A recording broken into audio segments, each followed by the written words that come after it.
Michael Bush. I have a website on treatment-free beekeeping at bushfarms.com.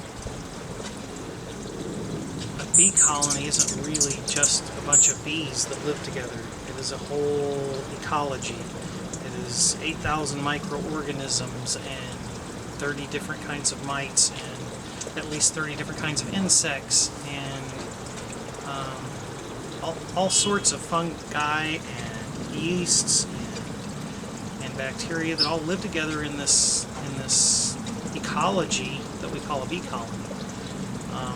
And treating pretty much ignores that even exists, and then it disrupts the entire balance of that colony.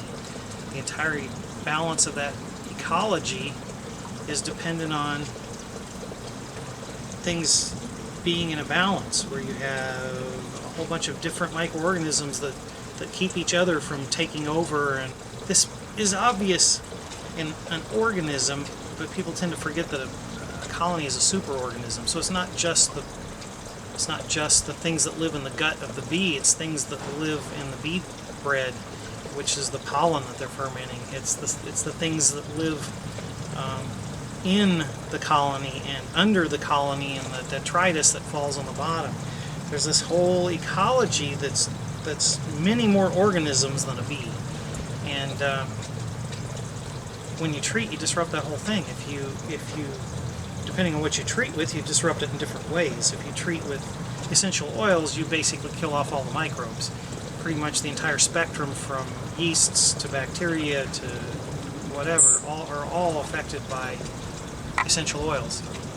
So if you treat with essential oils, you kill all those off. If you use the formic acid or oxalic acid or some other organic acid, you disrupt the pH in the hive, and now you've changed all what lives and what dies. And almost all the bacteria that are supposed to be in the hive live in a very narrow pH range, and they thrive in that pH range of what's in a colony. That's what should be there.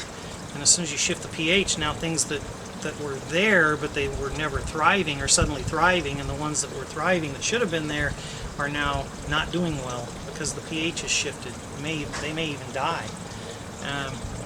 Then you have people who are treating with antibiotics to try and kill off either nosema, which would be fumidil, would be the antibiotic for that, or they're trying to kill off AFB or EFB, a bacterial brood disease of some kind or another, with terramycin or tylosin or some other antibiotic.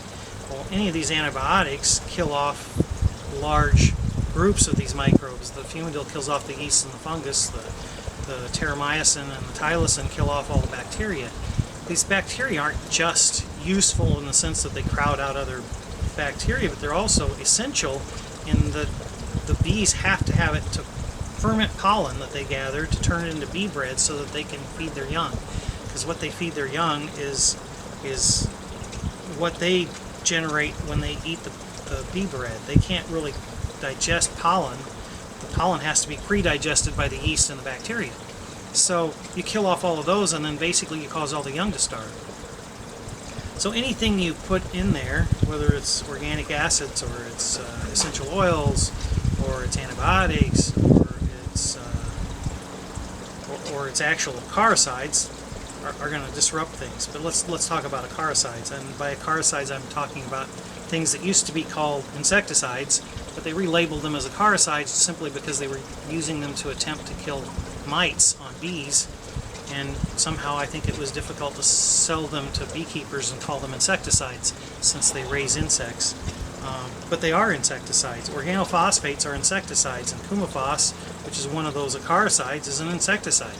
And people are putting it in a colony to try to kill basically a bug on a bug, a little tiny bug that's living on a slightly bigger bug, and trying to use just the right amount to kill the little bug but not kill the larger bug, but it affects the larger bug.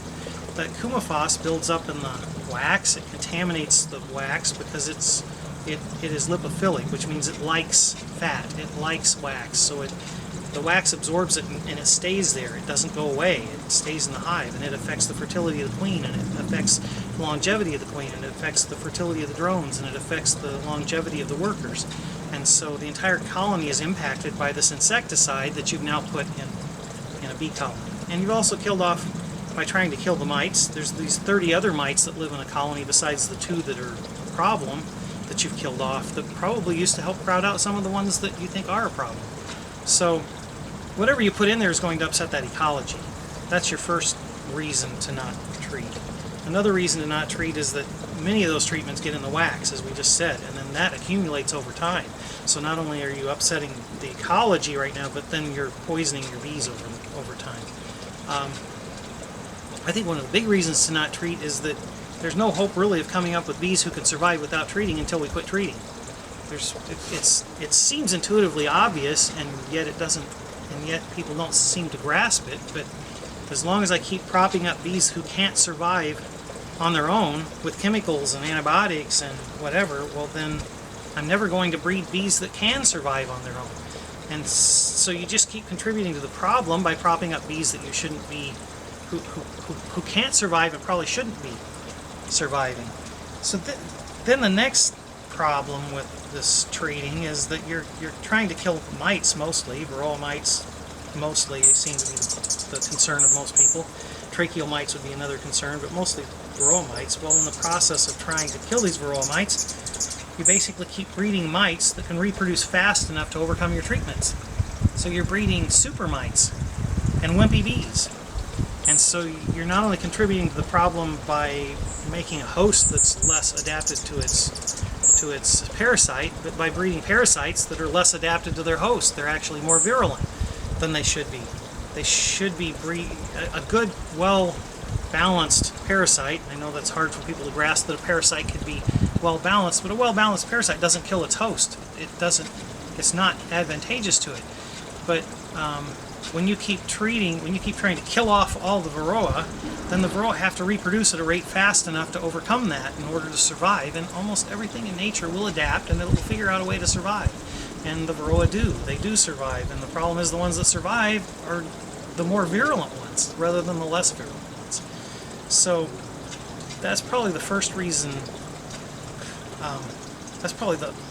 in the big picture, that's probably the best reason not to treat, because for the sake of the species, it needs to reach the point where they can survive, and it needs to have a parasite it can live with instead of a parasite it can't live with, and it needs to be strong bees who can survive rather than wimpy bees that have to be propped up with all sorts of chemicals and antibiotics.